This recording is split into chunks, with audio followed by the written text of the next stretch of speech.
What's good, everybody? It's Batman, and we're gonna be doing a reaction today, and we're gonna be switching it up. We're doing some Star Wars this time, and after this one, we'll eventually get some Naruto as well. But yeah, I wanted to do a Star Wars video, and this video actually really intrigued me though because it's why the Darksaber is way more dangerous than any other lightsaber, and that's actually one of my favorite lightsabers out of all of them in the Star Wars verse. Like any lightsaber that's black, like you got me basically. But the Darksaber is one of the black ones, at least, because I think there's either a couple ones or there's only one, which is a Darksaber. Either way, I think it's a really badass color, and it's just the concept of it and everything is really cool. And in the Mandalorian show in the Star Wars, they actually introduced it, and it was pretty cool as well. And it had like some weird mechanics to where it boils down to like some type of, you know, important emphasis within Star Wars, to where like if you don't do that right, then it's like really hard to wield it, or it's heavy, and I don't know, there's a lot to it. I'm not really a Star Wars guy when it comes to like knowledge and everything, you know what I mean? So like that's kind of like the only issue. I don't know it that well. I love it and I enjoy it, but I don't know it that well. So, but we're gonna be getting into it and just see what he basically has to say. And as always, guys, before I even like get you any further, just want to show you it's the stupendous wave. And basically, he's doing his thing. He has about like 1 million subs. You know, he's kind of just doing everything he needs to do, and he's having a blast doing his own thing. And he mainly pertains to Star Wars content, I believe. Yeah, it's all Star Wars. So I don't know if he's the biggest channel of Star Wars. I know I'm like sub to some of the biggest ones. But either way, he's one of the big boys, and again, he is doing his thing. So definitely check out his content. He has way more Star Wars stuff if you guys want to see way more stuff.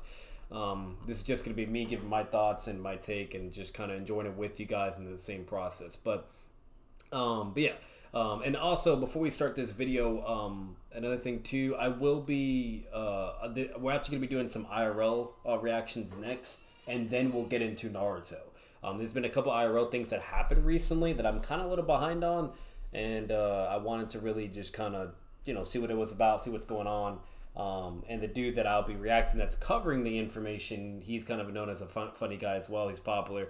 Definitely some controversy around him though, but regardless of that, you know, that's about it. But let's get into the video and hope you guys enjoy. The legacy of the lightsaber has see been that carried intro throughout the Star Wars mythos for generations, and with each passing era, the art of saber craftsmanship becomes more and more advanced, with each Jedi constructing their own unique lightsaber to fit their unique interests. The expansion of diverse hilt styles to blade colors has become commonplace with each passing generation of Star Wars media. In the original trilogy, for example, we were first introduced to the standard blue and red dichotomy in the first two films of the Skywalker saga, before the green lightsaber made its debut in Return of the Jedi, which has long since become a staple of the franchise, and Luke Skywalker himself. The prequel era was arguably the most rapid expansion of the different saber types and styles. We were introduced to Maul's iconic dual-bladed lightsaber, Count Dooku's curved hilt, and even Mace Windu's purple blade, which made its debut in Episode 2, Attack of the Clones. But within the vast lore of the Star Wars universe, this is only just the beginning. Ever since, different blade styles and colors... Okay, so far it's basic information, things we technically already knew and what we've seen throughout the movies, but alright.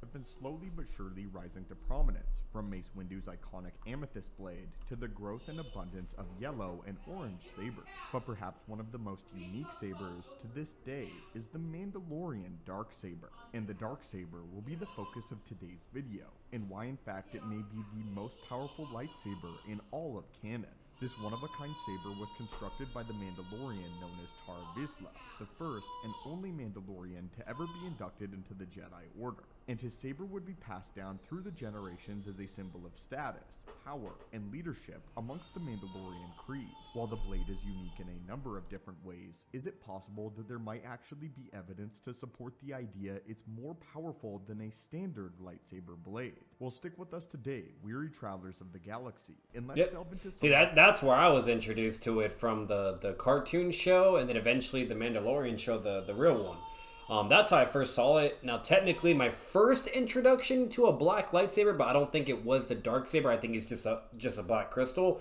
was from Star Wars The Force Awakens. It was from that video game, And like I forgot how you do it, but you have to do like all this stuff, and you can eventually unlock a black lightsaber, and it looks so badass, especially if you get the Sith outfit as well and do like the bad ending instead of the good ending. But yeah, that's basically like my introduction to the anything black related. But as for the actual black saber itself, was from the cartoons and the Mandalorian show, which if you guys haven't seen that, definitely need to watch it.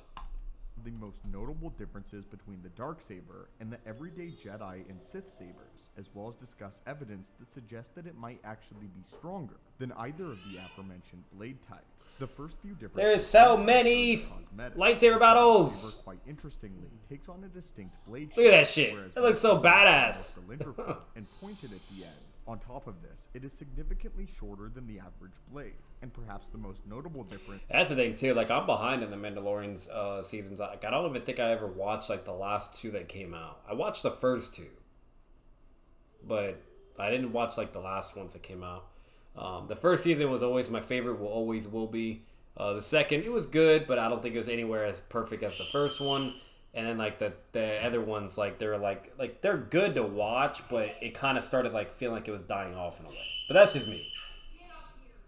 Is the distinct inky black color that casts an eerie white glow across the immediate environment. This is because, like all Jedi, Tar Vizsla had to venture into the mines of either Ilum or another kyber crystal-rich planet with the Jedi's control in order to collect his own kyber crystal for his own unique lightsaber. What's important to note here is that the distinct coloration of a Jedi's kyber crystal, and therefore their saber, is not something that can be decided or chosen by the Jedi in question, and is a result of the user imbuing their own force energy into the crystal and creating an unbreakable bond with it. The color manifests as a direct result of a user's connection with the Force and the bond that they build with their own respective crystals. Most often than not, this signifies a blue blade of a Jedi Guardian and Peacekeeper, or that of a green blade, which is more akin to a Jedi Consular. Consulars who prefer diplomacy and negotiation as a primary means of garnering peace, only drawing their sabers when absolutely necessary. Perhaps the only arguable exception to this rule as of now in canon is when a Sith Lord exerts their anger and pain onto a crystal in order to make it bleed, in which case the blade would melt into an iconic crimson coloration that has become so synonymous with the Sith Order across the history of Star Wars.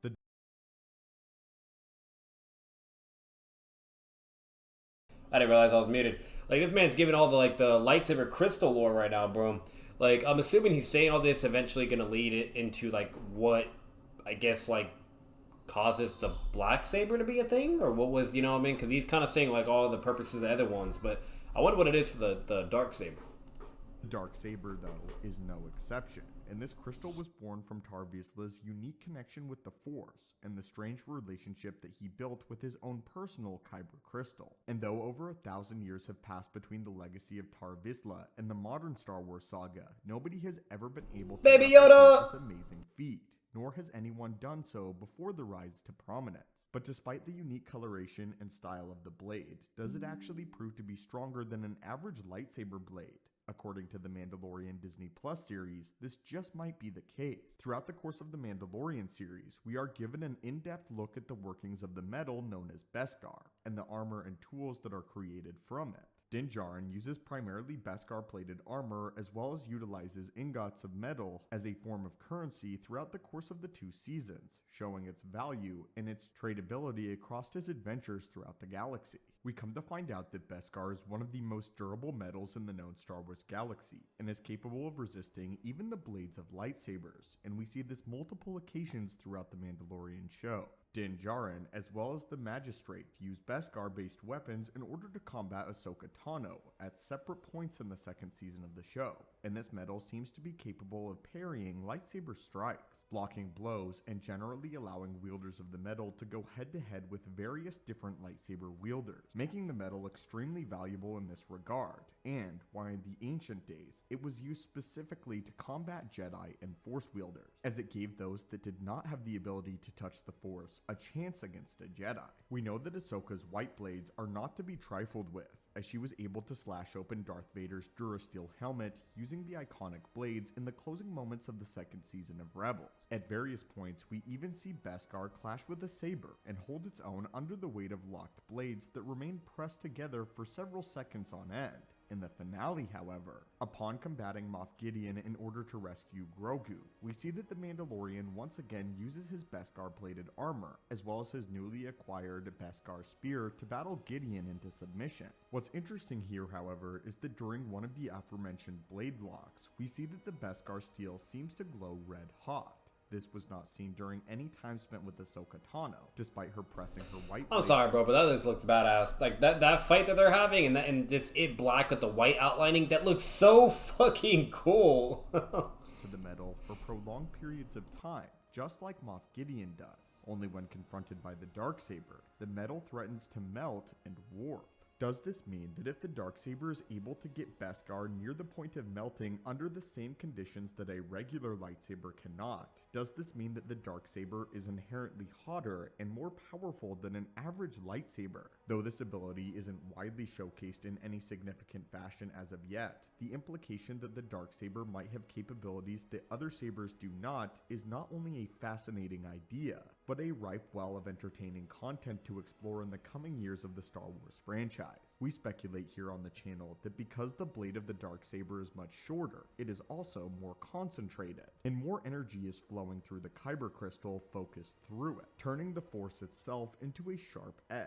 As aforementioned earlier in the video, the Darksaber is one of the only lightsabers that has the power to draw energy and even light itself from its surrounding area. We have even seen before in Star Wars Legends, as well as Star Wars The Clone Wars, that the blade will seem to crackle with electricity when the user has heightened emotions, with this also being a trait that we have not seen before in the Star Wars mythos. It's clear that there's something very special about the Darksaber, as well as its origins, with some speculating the origin of the Darksaber may actually be nefarious. As a side note, in Legends continuity, this appeared to be the track that they were going to take the origin of the Darksaber, before Disney actually purchased Lucasfilm, but now since the Darksaber has made a re-emergence in The Mandalorian, and its significance has been revamped, it does not appear as if Lucasfilm and the storytelling group over there are going to head in this direction, making it more of an ancestral, iconic Mandalorian.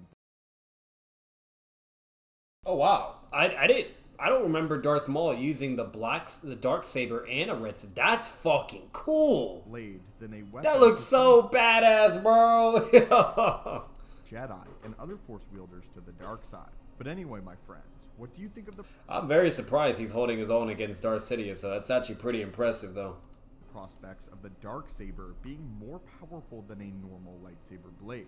Do you agree with this theory? And what do you think the future ramifications of this may be for Din Djarin, the now rightful owner and ruler of the Darksaber? As always, my friends, thank you guys so much for watching the channel. May the Force be with you, and I hope to see you in the next video. All right, but shout out to your boy, the Stupendous Wave. It's a great video, really interesting, intriguing information, and unfortunately, I can't really give my thoughts on whether or not if it's the most powerful saber or not, because I don't really know Star Wars that well, and it's a very, very big fucking continuity and series, and it's one of the big boys, you know, just like Marvel, DC, etc., you name it, and then obviously animes. Star Wars is pretty popular.